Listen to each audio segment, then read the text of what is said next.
Durante años, hemos estado experimentando esta decadencia espiritual, y muchos han naufragado en su fe porque no sabían quiénes somos. No sabían que el Señor nos había guiado en el pasado y que nuestras enseñanzas en nuestra historia pasada provienen de Él.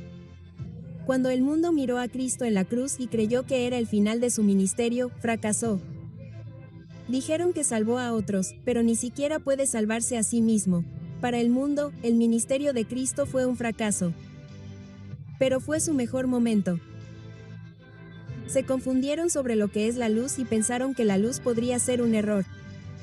Al estudiar la profecía, el mensaje solemne que se nos ha confiado, la promesa es que la estrella de la mañana surgirá en nuestros corazones y que veremos a Jesús. Necesitamos saber quiénes somos y qué nos hace ser quienes somos. Hermanos y hermanas, ¿han escuchado el clamor de medianoche esta semana? ¿Han escuchado los mensajes de los 3 ángeles o al menos el comienzo de ellos? ¿Qué van a hacer al respecto?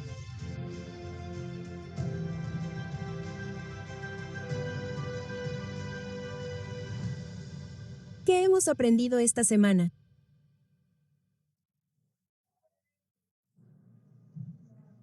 Mucho. Eso es bueno. Estoy muy feliz. Mensaje, signo de apertura de interrogación. Perdón, los 3 ángeles verdaderos. El mensaje de los 3 ángeles verdaderos es solo una parte. Lamentablemente, hay aún más. Empezamos aprendiendo que no tenemos nada que temer del futuro, excepto que olvidemos la forma en que el Señor nos ha guiado y sus enseñanzas en nuestra historia pasada. Gracias. ¿Acaso no aprendimos eso? Antes de que los hijos de Israel cruzaran a la tierra prometida, Moisés hizo que el pueblo repasara su historia. Cuando Esteban fue apedreado antes de que Dios llevara el mensaje a los gentiles, Esteban repasó la historia del pueblo escogido. En este tiempo presente, nosotros también debemos repasar nuestra historia y reconocer cómo Dios nos ha guiado en nuestro pasado antes de nuestro cruce final a la tierra prometida. El espíritu de profecía lo confirma. El Señor ha declarado que la historia del pasado se repasará al entrar en la obra final. Cada verdad que ha dado para estos últimos días debe proclamarse al mundo. Cada pilar que ha establecido debe fortalecerse. Ahora no podemos salirnos del cimiento que Dios ha establecido. Ahora no podemos entrar en ninguna nueva organización porque esto significaría apostasía de la verdad.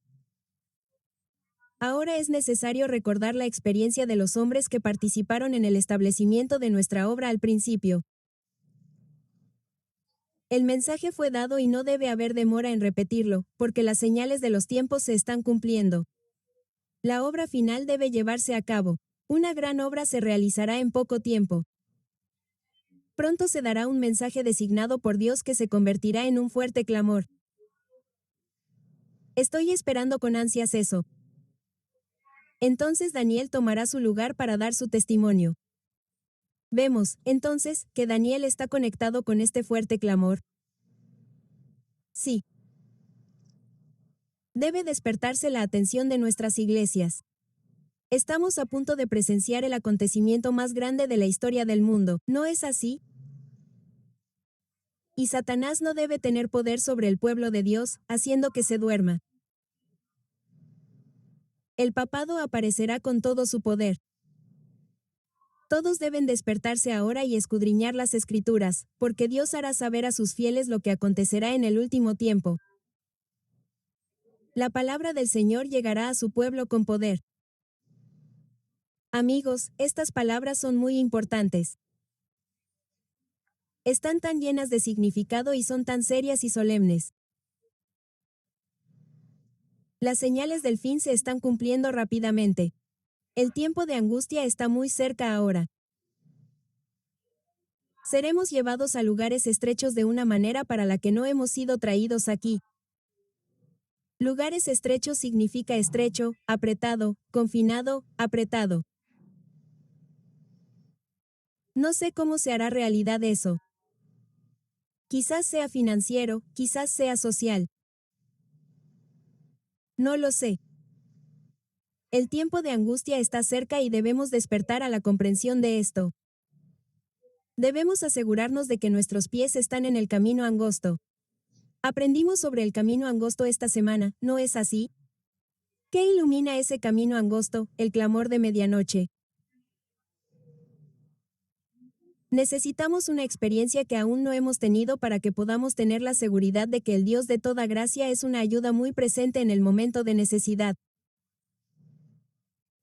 Vamos a tener que aprender a depender de Dios. El tiempo de angustia, angustia cual no la ha habido desde que hubo nación, está justo sobre nosotros. Y somos como las vírgenes dormidas. Debemos despertar y pedirle al Señor Jesús que ponga debajo de nosotros sus brazos eternos y que nos ayude a superar el tiempo de prueba que tenemos por delante. Apartemos nuestra atención de las cosas sin importancia y entreguémonos a Dios. Apenas soñamos con los ángeles destructores a los que ya se les permite traer desastre y destrucción a su paso. Como he hablado con algunos de ustedes, han expresado lo valioso que es para ustedes este mensaje que han escuchado en la reunión del campamento. Han escuchado el sonido de la verdad. Han visto la verdad en las palabras del espíritu de profecía de que debemos revivir los mensajes que constituyen nuestro fundamento. Los mensajes de 1840 a 1844 que dieron ímpetu a la obra. Los mensajes completos de los tres ángeles. Pero amigos, esta semana solo hemos arañado la superficie de los mensajes de los tres ángeles. Hay mucha más profundidad que podríamos estudiar sobre estos temas. No debemos conformarnos con una comprensión superficial de estos mensajes. Durante demasiado tiempo nos han alimentado con leche y necesitamos profundizar en la palabra de Dios y comprender plenamente lo que abarcan estos mensajes. ¿Qué experiencia se asoció con estos mensajes que nos faltan?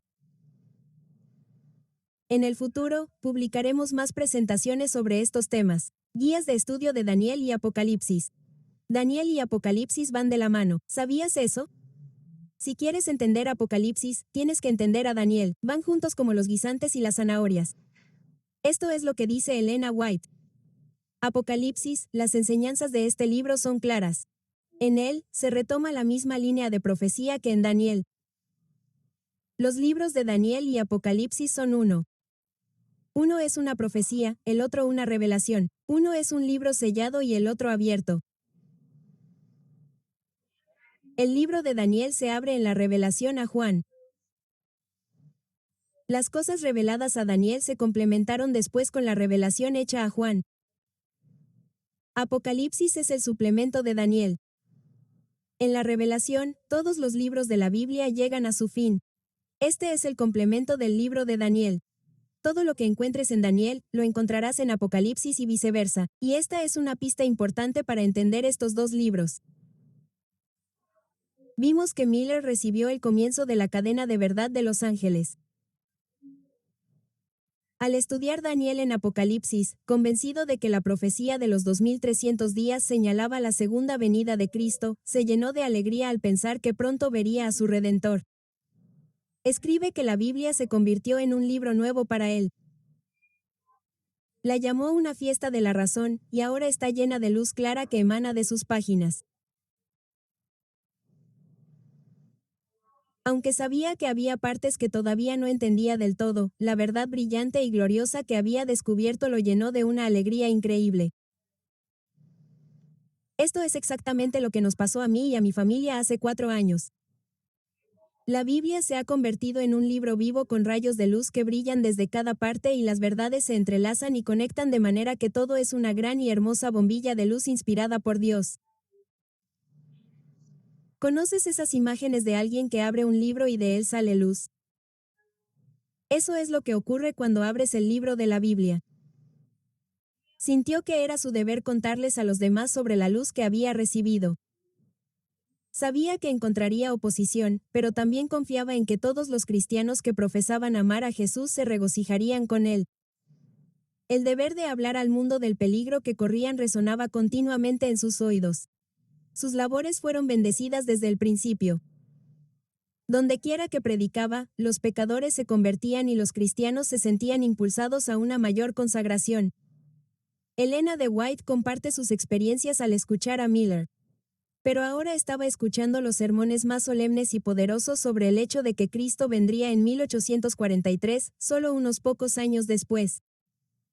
El predicador describía las profecías con una exactitud aguda que conmovía los corazones de sus oyentes.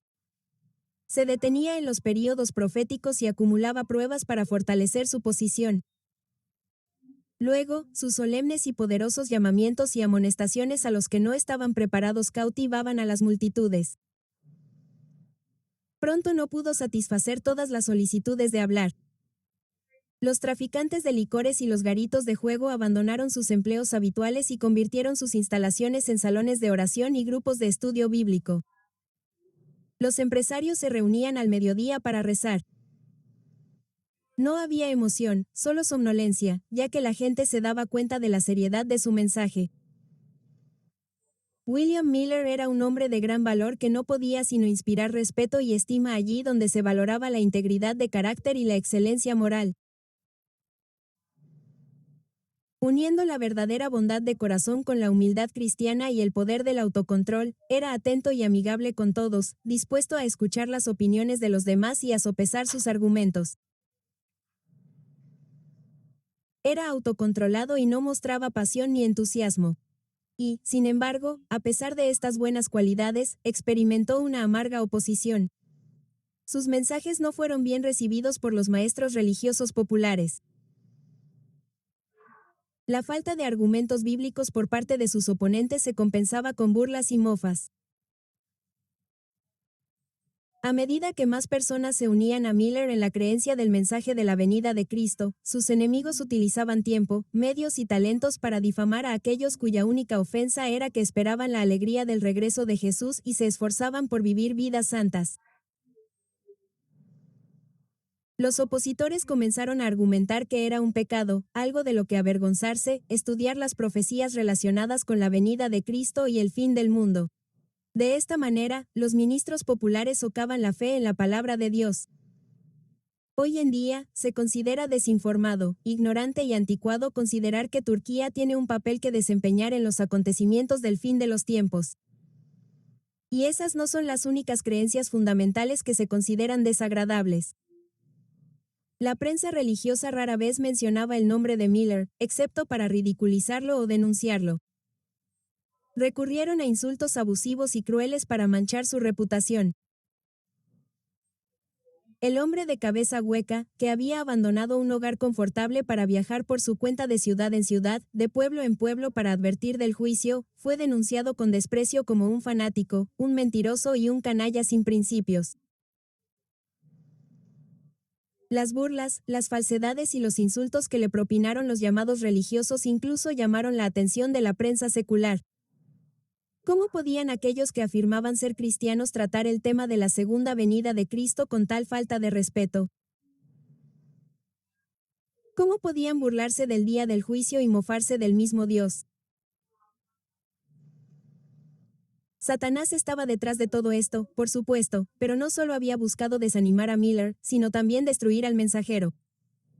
Pronto los enemigos conspiraron para quitarle la vida cuando abandonaba el lugar de reunión. Pero los santos ángeles estaban entre la multitud y uno de ellos lo agarró del brazo porque era un hombre, lo agarró del brazo y lo condujo sano y salvo lejos de la multitud enfurecida. A pesar de toda la oposición, el interés en el movimiento adventista había seguido aumentando. Pero entonces las iglesias comenzaron a tomar medidas disciplinarias con aquellos que abrazaban la visión de Miller, y muchos fueron expulsados. Miller escribió pidiendo a aquellos que se le oponían que le mostraran en las escrituras en qué estaba equivocado, pero no pudieron. Escribe, si estamos equivocados, ruega que nos muestren en qué consiste nuestro error. Muéstrennos con la palabra de Dios que estamos en un error. Hemos tenido suficientes burlas como para que nunca podamos convencernos de que estamos equivocados. Solo la palabra de Dios puede cambiar nuestras opiniones. Nuestras conclusiones se han formado deliberada y en oración, tal como hemos visto la evidencia en las escrituras. Y fue la misma deliberación y oración la que estableció nuestras creencias fundamentales pioneras. ¿Es única esta oposición que experimentó William? No, no lo es. Desde el principio de los tiempos, los mensajeros de Dios han sido ridiculizados por aquellos que se niegan a ver la luz. Las advertencias y los mensajes que Dios ha enviado siempre han sido recibidos con incredulidad, burla y falta de voluntad para ser convencidos. En los días de Noé, los antidemonios se burlaron y se mofaron de él. Él y su barca eran un tallo que miraba fijamente. ¿Cómo podía un hombre tener razón en todo el mundo estar equivocado? Satanás espera involucrar al pueblo remanente de Dios en la ruina general que se avecina sobre la tierra. A medida que se acerque la venida de Cristo, será más decidido y decisivo en sus esfuerzos por derrocarlos. Surgirán hombres y mujeres que profesarán tener alguna luz nueva o alguna revelación nueva, cuya tendencia será perturbar la fe en los viejos hitos. Sus doctrinas no resistirán la prueba de la palabra de Dios, y, sin embargo, las almas serán engañadas. Circularán informes falsos y algunos caerán en la trampa. Creerán en estos rumores y, a su vez, los repetirán, y así se formará un vínculo que los conectará con el archiengañador. Este espíritu no siempre se manifestará en un desafío abierto a los mensajes que Dios envía. Pero una incredulidad arraigada se expresa de muchas maneras. Así que, aunque estas personas puedan parecer cristianas, puede que vayan a la iglesia y no se opongan audazmente al mensaje, pero hay una incredulidad arraigada. Cada declaración falsa que se hace alimenta y fortalece esta incredulidad y, por este medio, muchas almas se desviarán en la dirección equivocada. Ya saben, los rumores pueden ser algo terrible. Solo se necesitan unos cuantos susurros entre los miembros de la iglesia. ¿Escucharon lo que dijo esa persona? ¿Saben lo que yo sé? No va a ser solo contra las personas.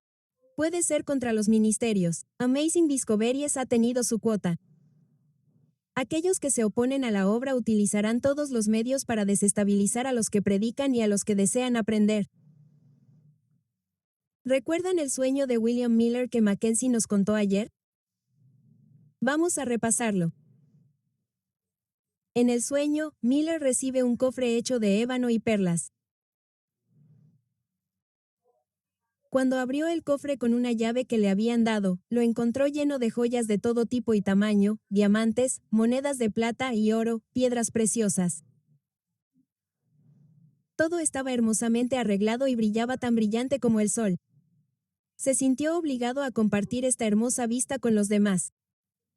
Y así permitió que cualquiera viniera a verlo. Al principio la gente se asombró y gritó de alegría, pero pronto empezaron a tocar las joyas y a esparcirlas sobre la mesa. A pesar de sus súplicas, la gente siguió tocándolas y esparciéndolas, y pronto estaban por toda la habitación y por todo el mobiliario. No solo eso, sino que también habían esparcido innumerables piezas de joyas falsas o espurias y monedas falsas.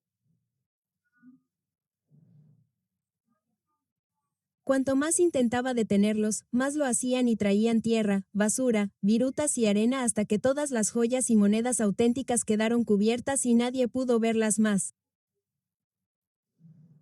El ataúd también se rompió en pedazos. Mientras Miller lloraba por la gran pérdida y su responsabilidad, comenzó a orar e inmediatamente se abrió una puerta y un hombre con un cepillo para tierra entró en la habitación. Ah, el hombre con un cepillo para tierra. Toda la gente se fue inmediatamente y él abrió las ventanas y comenzó a limpiar la tierra y la basura de la habitación. Miller estaba angustiado porque las dos joyas iban a ser arrojadas con la basura, y le gritó que se detuviera. Pero el hombre dijo, no temas. Yo me encargaré de ellos. Me da esperanza. Entonces, mientras él barría la suciedad y la basura, las joyas falsas y las monedas falsas se elevaron y salieron por la ventana como una nube, y el viento se las llevó. En el bullicio, cerré los ojos por un momento, y cuando los abrí, toda la basura había desaparecido. Las joyas preciosas, los diamantes, las monedas de oro y plata yacían esparcidas en abundancia por toda la habitación. Luego colocó sobre la mesa un cofre mucho más grande y hermoso que el anterior y recogió las joyas, los diamantes y las monedas a puñados y los arrojó dentro del cofre hasta que no quedó ni uno. Aunque algunos de los diamantes no eran más grandes que la punta de un alfiler. ¿Qué tan pequeño es eso? Algunos de nosotros ni siquiera podemos verlo. Tenemos que quitarnos las gafas y acercarlo mucho. Luego me pidió que fuera a verlo. ¿Y qué vio? Miré dentro del cofre, pero mis ojos estaban deslumbrados por la visión. Brillaban con un esplendor 10 veces mayor que el anterior. Pensé que habían sido escarbados en la arena por los pies de aquellas personas malvadas que los habían dispersado y pisoteado en el polvo. Pero estaban dispuestos en un hermoso orden en el cofre, cada uno en su lugar, sin que el hombre que los había arrojado allí mostrara ningún dolor visible. Grité de gran alegría, y el grito me despertó. ¿Cuán pequeña es la punta de un alfiler? Muy pequeña, en verdad. Pero era tan insignificante el diamante que era tan pequeño como la punta de un alfiler como para haberlo dejado en el suelo, entre la basura. No, Elena de White llama a estos tesoros de este cofre joyas de la verdad. Cada uno representa una joya de la verdad. Se habría cumplido la tarea si el hombre que estaba en la tierra con el cepillo para la tierra hubiera dejado en el suelo los diamantes que eran tan pequeños como la punta del alfiler. Cada joya tenía que volver a la caja, sin importar cuán pequeña fuera, para restaurar el cofre completo. Correcto. Ni una sola debía estar fuera de su lugar. En la historia, estaban dispuestos en un hermoso orden. ¿Crees que el orden habría sido correcto si algunas de las joyas más pequeñas se hubieran dejado en el suelo o se hubieran tirado a la basura? Déjame hacerte una pregunta retórica, no la respondas. Solo piénsalo. ¿Cuántas de las joyas de ese cofre son salvadoras? ¿Escuchamos esa pregunta a veces? ¿Es eso salvador? Ahora te haré otra pregunta retórica. Nosotros, como pueblo adventista, los que hemos recibido el cofre de todas las joyas de la verdad desde el principio de los tiempos, las verdades descubiertas en la Reforma hasta la apertura del libro de Daniel y las profecías del libro de Apocalipsis. ¿Cuántas de estas joyas de la verdad se supone que debemos aceptar? ¿Cuántas necesitamos? Me alegra oírte decir eso. No estoy preguntando por la persona sin hogar en la calle que no tiene una Biblia y apenas sabe quién es Jesús. Estoy preguntando por las personas que afirman ser el pueblo remanente de Dios de los últimos días. Los que tienen ricas oportunidades y que han festejado en la mesa del Señor, que tienen una rica herencia de estudio profético y a quienes se les da el último y más solemne mensaje jamás confiado a los mortales, la mayor riqueza de verdad. ¿Cuál debería ser nuestra actitud hacia las verdades fundamentales y, de hecho, cualquier joya de la verdad? ¿Qué clase de siervos? ¿Qué clase de seguidores seríamos si dijéramos no, gracias, cuando Dios nos trae luz? Debemos decir, estoy satisfecho, Dios. Tengo suficiente, gracias. Tomé lo que quería de tu mesa. Y no quiero esas otras cosas. No me gustan las aceitunas. No me gustan los champiñones. Me siento mal cuando como lentejas. No me gusta el sabor del brócoli. Dios, no me hagas comer ese sándwich de verduras. Mis amigos se reirán de mí porque mi almuerzo no es tan genial como el de ellos. No encajaré si me pides que coma eso cuando todos los demás no lo hacen. Pueden llamarse cristianos y no tienen que comer estas cosas. ¿Por qué no puedo ser como ellos? Somos personas sin excusa. Y a nivel personal, ¿cuántas quieres de esas joyas en ese ataúd? ¿Y crees que si el dueño del ataúd regresa y descubre que tú y yo hemos rechazado una de esas joyas, tal vez porque es demasiado pequeña o irrelevante o incómoda o impopular, seremos aprobados? ¿Qué pasa si nos aferramos a una joya falsa? ¿Qué diría entonces el dueño? Si ignoramos o tiramos alguna joya porque no es relevante o no vale lo suficiente, no seríamos considerados como una de las personas que entraron en esa habitación y trataron las joyas con falta de respeto. La responsabilidad recae sobre nosotros para estudiar y mostrarnos aprobados ante Dios. Sería un centinela infiel. Si guardara silencio cuando veo que los cimientos mismos de nuestra fe están siendo destrozados por aquellos que se han apartado de la fe y que ahora están a la deriva sin ancla. En esta época en que se enseñan falsas doctrinas, debemos enseñar las mismas verdades que hemos estado enseñando durante el último medio siglo. No he cambiado mi fe ni una jota ni una tilde. Y le ruego a Dios que ambos, todos ustedes, sean capaces de discernir claramente la diferencia entre lealtad y deslealtad. Esto es lo que Dios pide a cada médico y a cada ministro que hagan. ¿Somos ministros? Sí, lo somos. Cada joya de verdad es salvadora, amigos, si Dios se la trae. Cada joya de verdad es salvadora si tuvieron la oportunidad de conocerla y la rechazaron o la excusaron. 2 Pedro 1:19 de la mañana -21. Tenemos también la palabra profética más segura. O hacéis bien en estar atentos como a una antorcha que alumbra en lugar oscuro, hasta que el día esclarezca y el lucero de la mañana salga en vuestros corazones. Entendiendo primero esto, que ninguna profecía de la Escritura es de interpretación privada, porque nunca la profecía fue traída por voluntad humana, sino que los santos hombres de Dios hablaron siendo inspirados por el Espíritu Santo. Ninguna de las profecías que escucharon esta semana fue de interpretación privada. Fueron las enseñanzas que se cumplieron en nuestra historia pasada. Permítanme recordarles algunas citas. Cuando el poder de Dios testifica en cuanto a lo que es verdad, esa verdad permanecerá para siempre como verdad. Él mismo nos ha enseñado lo que es verdad. Nuestra fe en referencia a los mensajes del primer, segundo y tercer ángel fue correcta. Las grandes marcas del camino que hemos pasado son inamovibles. Los principios de verdad que Dios nos ha revelado son nuestro único fundamento verdadero. Nos han hecho lo que somos.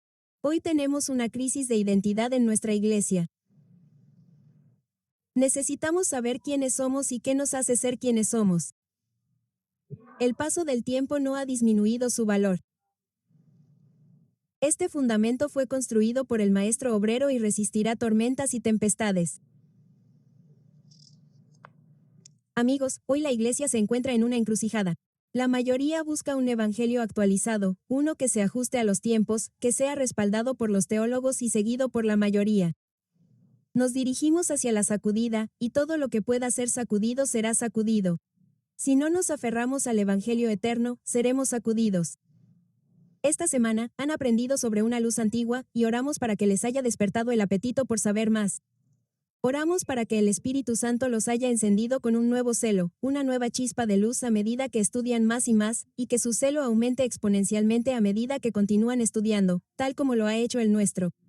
¿Será este un mensaje popular incluso dentro de nuestra iglesia? No. ¿Recuerdan lo que le sucedió a los que escucharon el fuerte clamor aquel día en la reunión de salida del campamento? El Espíritu Santo cayó sobre ellos y fueron impulsados a la acción. Oro para que todos seamos impulsados a la acción después de esta semana. Ellos se pusieron a proclamar las buenas nuevas del pronto regreso de Cristo. Tan pronto como comenzaron a dar el mensaje con celo, la ira de sus enemigos se manifestó. Cuando los adventistas se sintieron así impulsados a una labor ferviente y constante, la ira de sus enemigos aumentó en la misma proporción. Esto puede sucedernos a nosotros, pero no debemos dejar que nuestro celo languidezca y muera solo por alguna oposición. Hermanos y hermanas, ustedes han escuchado el clamor de medianoche esta semana. Han escuchado los mensajes de los 3 ángeles, o al menos el comienzo de ellos. ¿Qué vas a hacer al respecto? En cuanto a mí y a mi casa, serviremos al Señor y tendremos fe en la palabra eterna de Dios. Elegimos el Evangelio eterno, el fundamento y la plataforma de la verdad eterna que el maestro obrero construyó y estableció mediante la demostración de su Espíritu Santo. Elegimos defender la verdad sin importar si el resto del adventismo o el mundo entero perecen en la incredulidad. Y eso también se aplica a... Debemos obtener aliento de la regla 14 de Miller. Esta regla debe sostenernos y consolarnos a través de todo lo que está por venir, especialmente de nuestros supuestos amigos. La regla más importante de todas es que debes tener fe. Debe ser una fe que requiera sacrificio y que, si se pusiera a prueba, renunciaría al objeto más preciado de la tierra, el mundo y todos sus deseos, carácter, vida, ocupación, familia, hogar, comodidad y honores mundanos. Si cualquiera de ellos nos impidiera creer en cualquier parte de la palabra de Dios, demostraría que nuestra fe es vana.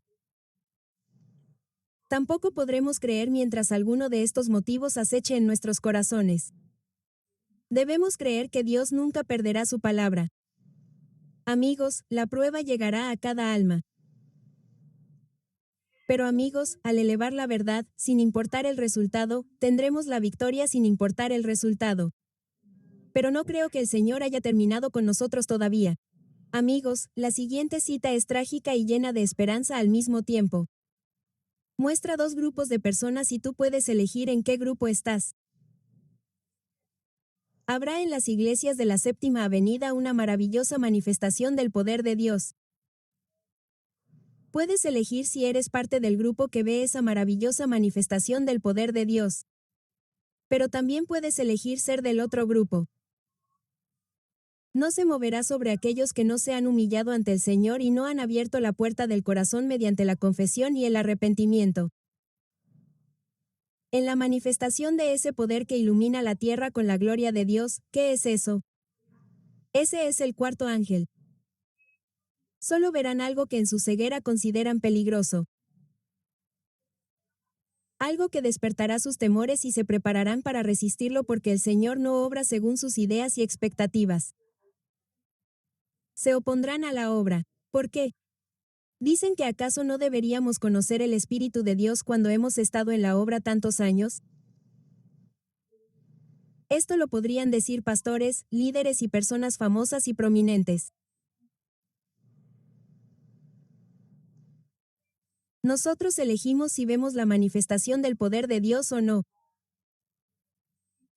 Podemos elegir si emocionamos nuestros corazones con el poder del cuarto ángel o si queremos alejarnos de él y regresar a la oscuridad. Hermanos y hermanas, vamos a ver cosas que nunca pensamos que veríamos en esta iglesia. Habrá personas que se prepararán para resistir la verdad. Ni siquiera discernirán la luz del cuarto ángel que viene a iluminar la tierra con la gloria de Dios. ¿Pueden imaginarse eso? ¿Pueden imaginarse ver luz y pensar que es oscuridad? ¡Qué horrible! ¡Qué triste! En su ceguera y miedo, se resistirán. Lo mismo ocurrió cuando se escuchó por primera vez el clamor de medianoche. Cerca del final del mensaje del segundo ángel, vi una gran luz del cielo que brillaba sobre el pueblo de Dios. Oí voces de ángeles que clamaban, «Aquí viene el esposo. Salid a recibirle». Este fue un clamor de medianoche que habría de dar poder al mensaje del segundo ángel. Se enviaron ángeles del cielo para despertar a los santos desanimados y prepararlos para la gran obra que les esperaba. Los hombres de más talento. ¿Cómo se llama? No fueron los primeros en recibir este mensaje. Se enviaron ángeles a los humildes y devotos, y los obligaron a elevar el clamor, «Aquí viene el esposo. Salid a recibirle». Los que recibieron el clamor se apresuraron y, con el poder del Espíritu Santo, hicieron resonar el mensaje y despertaron a sus hermanos desanimados. Esta obra no se basó en la sabiduría ni en el conocimiento de los hombres, sino en el poder de Dios, y sus santos que oyeron el clamor no pudieron resistirlo. Los más espirituales recibieron este mensaje primero, y los que anteriormente habían liderado la obra fueron los últimos en recibir y ayudar a aumentar el clamor. ¿Debería sorprendernos que los que lideran la obra no se suban al carro de inmediato? Según esto, no.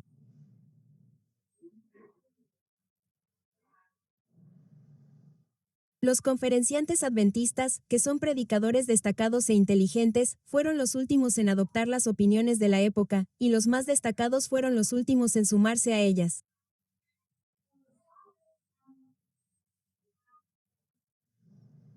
Parecía que no era obra de los hombres, sino que se había llevado a cabo a pesar de los hombres. Los diversos periódicos adventistas no salieron a la luz hasta muy tarde, por eso, ni siquiera los periódicos escribieron sobre esto. Nuestros periódicos, este periódico, el que se ha citado, el Advent Herald, fueron los últimos en alzar la voz para difundir el clamor. Durante mucho tiempo, estuvimos decididos a no participar en el movimiento, ni en oposición ni en su defensa. No fue hasta unas 2 semanas después del comienzo del séptimo mes, alrededor del 1 de octubre, que nos impresionó especialmente el progreso del movimiento. Cuando lo veíamos de tal manera que oponernos o incluso permanecer en silencio por más tiempo nos parecía oponernos a la obra del Espíritu Santo. Y al emprender la obra con toda nuestra alma, no pudimos más que exclamar, ¿qué éramos para resistir a Dios? Nos parecía que habíamos sido tan independientes de la acción humana que no pudimos más que considerarlo como el cumplimiento del clamor de medianoche. Afortunadamente, parece que la mayoría de los líderes terminaron subiéndose a bordo. Más vale tarde que nunca. Puede que volvamos a ver estas mismas cosas, pero también puede que veamos que se apagan grandes luces. ¿Quiénes somos nosotros, hermanos y hermanas, para resistir a Dios y a la poderosa obra que hizo por nosotros y que está dispuesto a volver a hacer? Los pioneros han testificado de su experiencia. Elena White escribe, en la proclamación de los mensajes, se ha cumplido cada especificación de la profecía. Aquellos que tienen el privilegio de actuar aparte proclamando estos mensajes han ganado una experiencia que es del más alto valor para ellos. Y ahora, cuando estamos en medio de los peligros de estos últimos días, cuando se oirán voces por todas partes diciendo, aquí está Cristo, aquí está la verdad. Aunque la preocupación de muchos es desestabilizar el fundamento de nuestra fe que nos ha apartado de las iglesias y del mundo para permanecer como un pueblo peculiar en el mundo como Juan, nuestro testimonio nacerá. Y ella dice, lo que era desde el principio, lo que hemos oído, lo que hemos visto con nuestros ojos, lo que hemos contemplado, y palparon nuestras manos tocante al verbo de vida, eso os anunciamos, para que también vosotros tengáis comunión con nosotros. Yo testifico lo que he visto, lo que he oído y lo que palparon mis manos tocante al verbo de vida. Y sé que este testimonio es del Padre y del Hijo. Hemos visto y testificamos que el poder del Espíritu Santo ha acompañado la presentación de la verdad, advirtiendo con la pluma y la voz, y dando los mensajes en su orden. Negar esta obra sería negar al Espíritu Santo. ¿Cuál es el pecado imperdonable? ¿No es anular la obra del Espíritu Santo? Llamar a la obra del Espíritu Santo la obra del. Negar esta obra sería negar al Espíritu Santo y nos colocaría en la compañía de los que se han apartado de la fe, dando oídos a espíritus seductores. El enemigo pondrá todo en marcha para desarraigar la confianza de los creyentes en los pilares de nuestra fe, en los mensajes del pasado que nos han colocado sobre la elevada plataforma de la verdad eterna y que han establecido y dado carácter a la obra.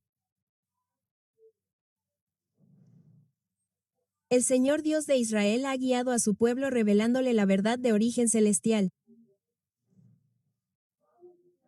Aquellos que han agarrado la verdad, teóricamente, con la punta de sus dedos, por así decirlo, que no han llevado sus principios al santuario interior del alma, sino que han guardado la verdad vital en el atrio exterior, no verán nada sagrado en la historia pasada de este pueblo, que los ha hecho lo que son y los ha establecido como obreros misioneros fervientes y decididos en el mundo. La verdad para este tiempo es preciosa. Pero aquellos cuyos corazones no han sido quebrantados al caer sobre la roca Cristo Jesús no verán ni entenderán lo que es la verdad.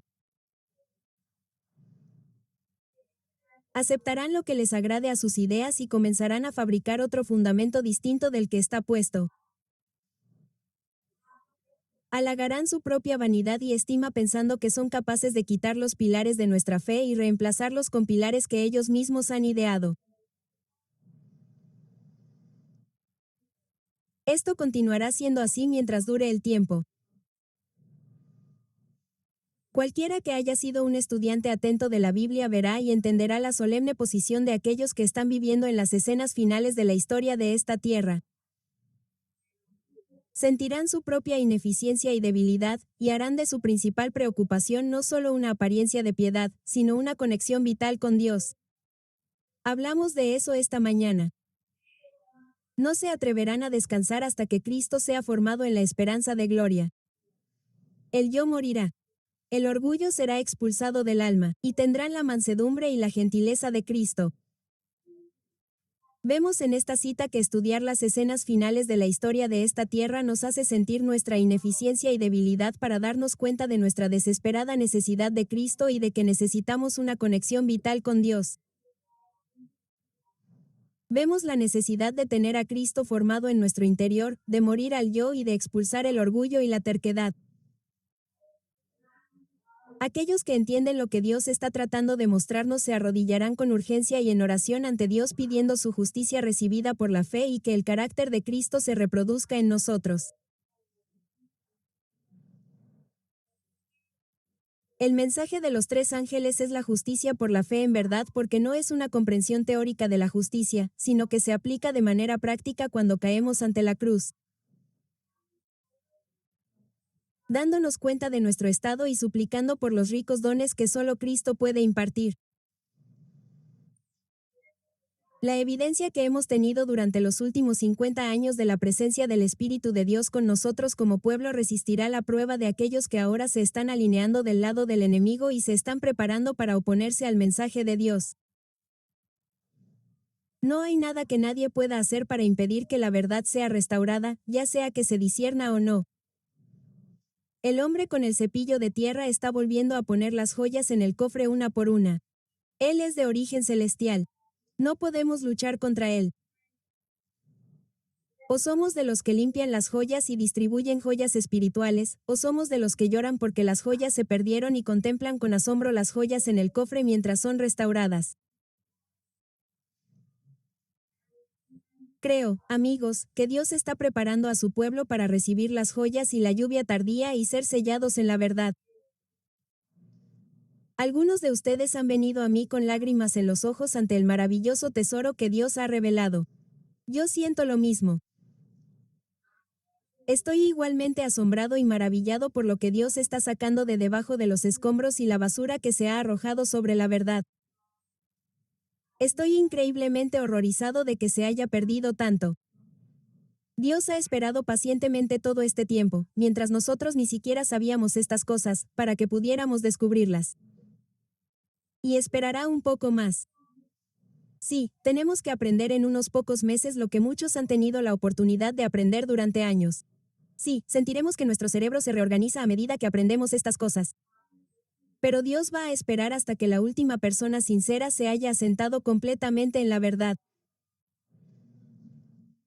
Creo que hay una razón por la que el tema de Daniel 11 ha sido motivo de agitación para tantas personas en los últimos años. Ha reunido a personas durante varios años en conferencias sobre Daniel 11.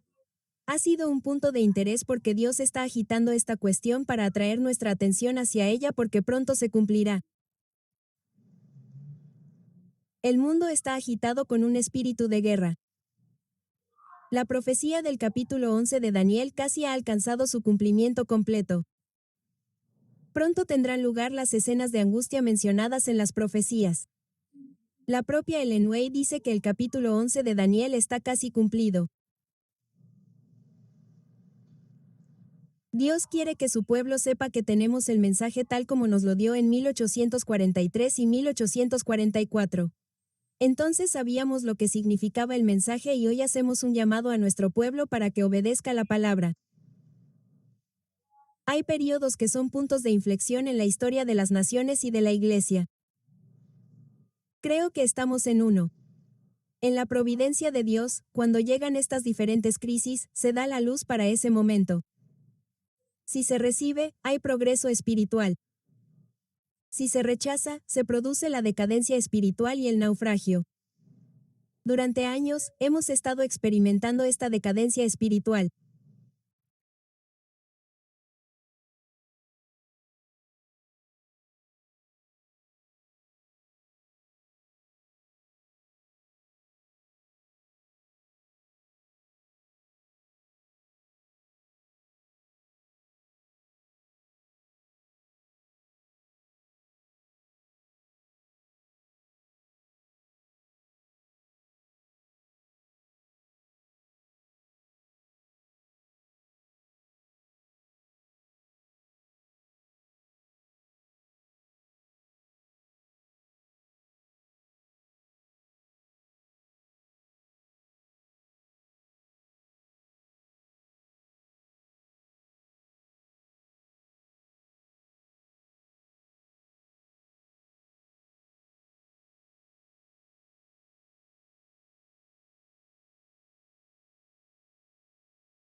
Y muchos han naufragado en su fe porque no sabían quiénes somos.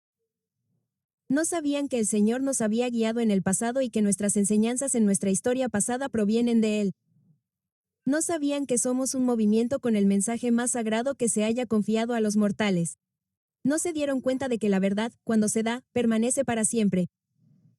Se confundieron acerca de lo que es la luz y pensaron que la luz podría ser un error. Siempre es más fácil dudar que creer. Jesús ordenó a sus discípulos que predicaran el Evangelio. Los que creyeran serían salvados, pero los que no creyeran serían condenados.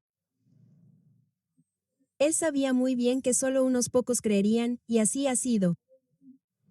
La gran mayoría de los hombres desde esa fecha hasta la actualidad ha rechazado el Evangelio. Afirman que la evidencia no es suficiente para probar que el mensaje es de Dios. ¿No podría Dios haber dado más evidencia y evidencia más clara para sustentar el Evangelio si lo hubiera considerado mejor? Dio lo suficiente para que todo aquel que realmente tenga hambre y sed de luz, que esté dispuesto a buscarla como un tesoro escondido, que esté dispuesto a humillar su alma ante Dios y clamar fervientemente a Él por dirección, pueda encontrarla en la completa satisfacción de su alma. Para la completa satisfacción de su alma. Es ignorando el peso de la evidencia que los hombres se vuelven escépticos. De la misma manera, algunos de los nuestros llegan a dudar del mensaje. Dejaron que unas cuantas objeciones ligeras de un lado pesaran más que una montaña de verdad del otro. Hasta los discípulos dudaron. Habían visto pruebas suficientes de que Jesús era el Mesías. Pero cuando sucedieron algunas cosas que no esperaban y que no podían entender, dejaron que éstas pesaran más que la evidencia que antes les había resultado clara y satisfactoria. Pedro admitió que había algunas cosas en las Escrituras difíciles de entender. Dice que algunos basan las Escrituras en su propia destrucción. Y esto es precisamente lo que algunos están haciendo con el mensaje. Las joyas del cofre son demasiado preciosas para ser entregadas a la ligera. Dios está dispuesto, incluso ansioso, de que todos los hombres encuentren estos tesoros. Pero primero deben mostrar su aprecio por ellos buscándolos con cuidado, humildad, fervor y oración. Deben ser para ellos como los tesoros escondidos y la perla de gran precio por la que están dispuestos a darlo todo.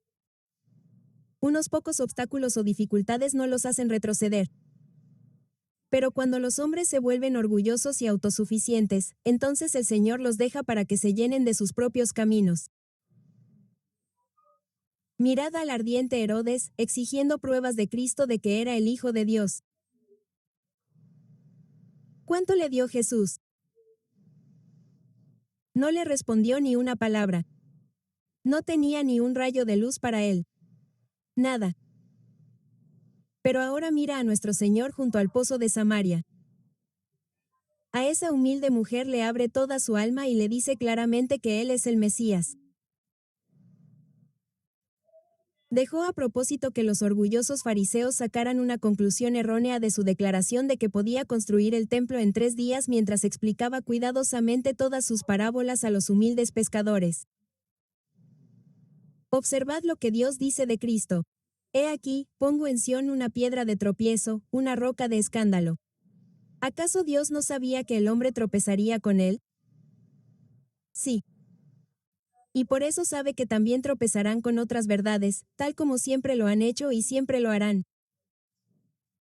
Pero los que buscan a Dios con humildad y lágrimas no serán abandonados a su suerte. Dios enviaría a todos los ángeles del cielo antes de que uno de estos buscadores se extravíe. La pregunta es, ¿qué valor tiene este mensaje para ti? ¿Estás dispuesto a pagar el costo? ¿Cómo se mide el éxito a los ojos del Señor? Cuando el mundo miró a Cristo en la cruz y creyó que era el final de su ministerio, lo ridiculizaron, se rieron y lo despreciaron. Él fracasó. Dijeron que salvó a otros, pero que ni siquiera podía salvarse a sí mismo. Para el mundo, el ministerio de Cristo fue un fracaso. Pero fue su mejor momento. Fue victorioso porque había vencido al mundo.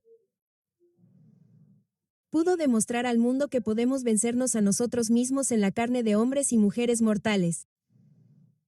Y lo que el mundo consideró un fracaso fue la herida en la cabeza de la serpiente. Si medimos el éxito y la aprobación en números, ya sea en personas o en dinero, entonces Cristo fue un fracaso. ¿Puede el siervo ser más grande que su amo? El éxito de Cristo solo se verá cuando el cielo se desenrolle como un pergamino y se vea al Hijo del Hombre. Entonces, aquellos que lo ridiculizaron y lo traspasaron sabrán realmente cuán exitoso fue Cristo. Si nos fijamos en los números, especialmente cuando Noé predicó durante 120 años, entonces él también fue un fracaso. Sin embargo, Noé tenía fe en la palabra de Dios. La victoria de Noé estaba en su fe. Y esa fe se manifestó al creer en la palabra de Dios. Nadie pudo ver su éxito hasta que fue demasiado tarde. Amigos, el camino angosto está marcado ante nosotros. Caminemos hacia adelante con fe y nuestros ojos en Jesús, sin dudas, sin cuestionamientos. No está muy lejos el momento en que la prueba llegará a cada alma. Entre los habitantes de la tierra, dispersos en todas partes, hay quienes no han doblado la rodilla ante Baal. Como las estrellas del cielo que aparecen solo de noche, estos fieles brillarán cuando la oscuridad cubra la tierra y densas tinieblas a los pueblos.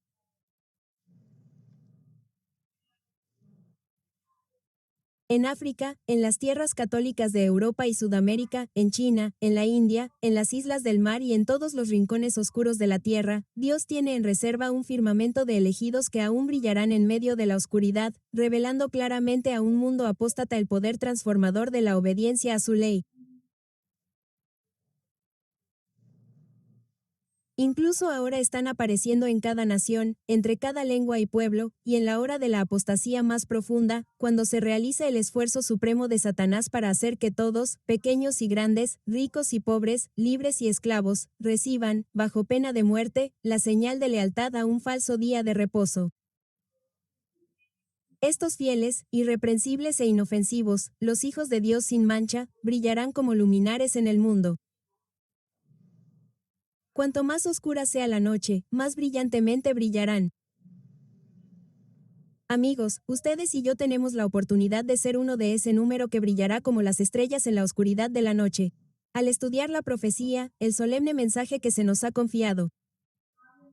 La promesa es que la estrella de la mañana surgirá en nuestros corazones y que veremos a Jesús y que seremos transformados a su semejanza y nuestros corazones serán sometidos bajo el control de Cristo. Entonces, que nadie intente contar a Israel hoy. Pero que todos tengan un corazón de carne, un corazón de tierna simpatía, un corazón que, como el corazón de Cristo, se extienda por la salvación de un mundo perdido. ¿Qué despertará al pueblo de Dios? Será un estudio de profecía. La profecía era lo que predicaba todo verdadero predicador de la Biblia, incluido Pablo. Mientras Pablo predicaba a Cristo en Damasco, todos los que lo escuchaban se asombraban y decían, Pablo declaró que su cambio de fe no había sido provocado por impulsos o fanatismo, sino que había sido provocado por pruebas abrumadoras, al igual que Miller. Que esas eran mis palabras.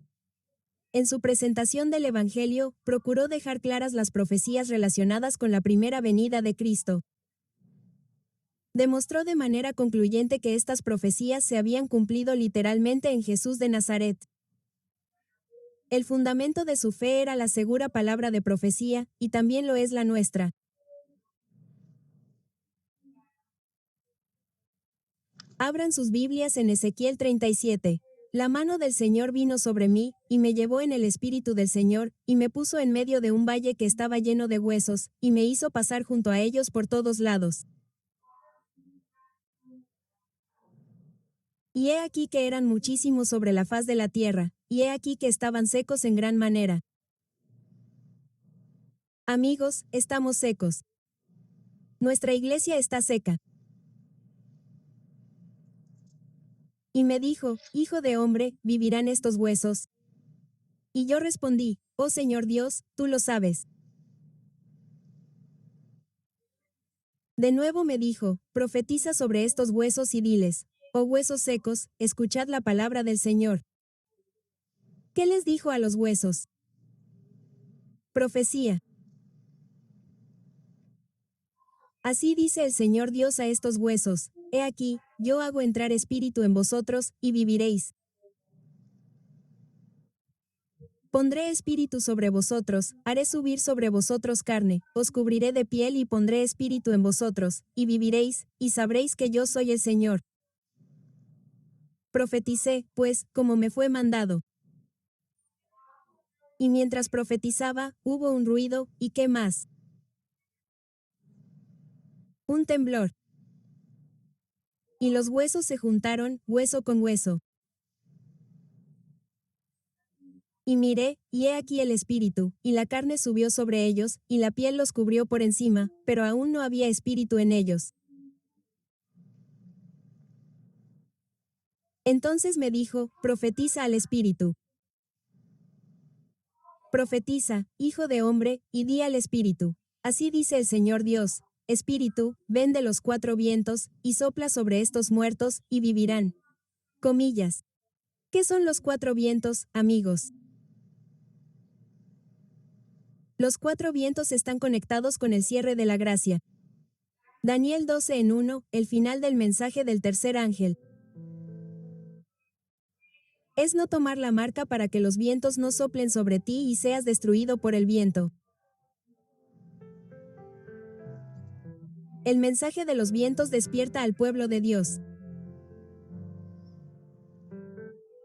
Así que profetiqué con acento agudo como él me mandó, y el Espíritu vino a ellos, y vivieron y se levantaron sobre sus pies, un ejército grande en extremo.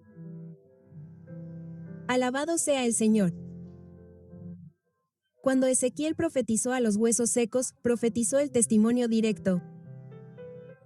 El mensaje de los cuatro ángeles despierta a las vírgenes, y se convierten en un ejército grande en extremo.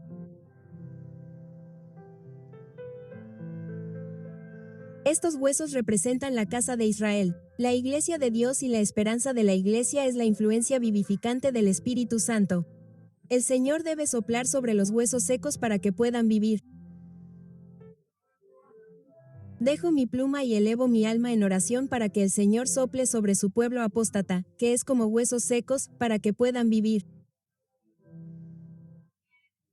El fin está cerca, se nos viene encima tan furtivamente, tan imperceptiblemente, tan disimuladamente, como el paso sordo del ladrón en la noche, para sorprender a los que duermen desprevenidos y desprevenidos. Que el Señor nos conceda traer su Espíritu Santo a los corazones que ahora están tranquilos, para que ya no duerman como los demás, sino que velen y sean sobrios. Dios está llamando ahora a todos los advenedizos del séptimo día a despertar, despertar, despertar. Por eso dice: despierta, tú que duermes, y levántate de entre los muertos, y te alumbrará Cristo. He aquí, viene tu esposo. Salid a recibirle. Calor, calor.